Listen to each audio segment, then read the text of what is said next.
Hi, I'm Engineer Bench Baluyut of Balcon Builders, and today I'm in AllHome Libis for today's episode of AllHome Nailed It. Today, I will show you how to fix a clogged drain.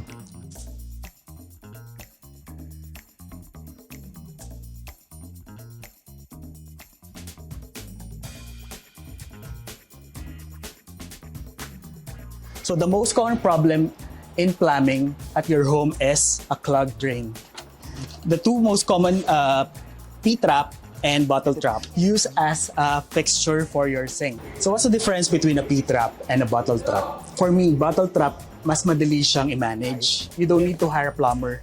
You can just do it yourself.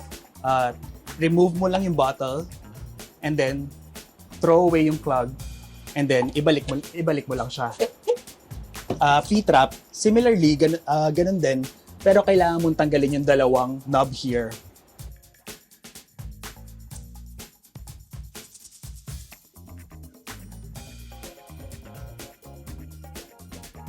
So what are the common causes ba ng pag-clog ng drain?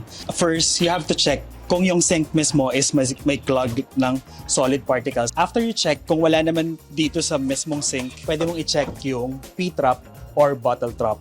After you open this at wala dito yung problem, then nasa main plumbing line na yung problem. It's that easy. Tell us, what other home tips and guides do you want to see? Watch out for our next episode of AllHome Nailed It.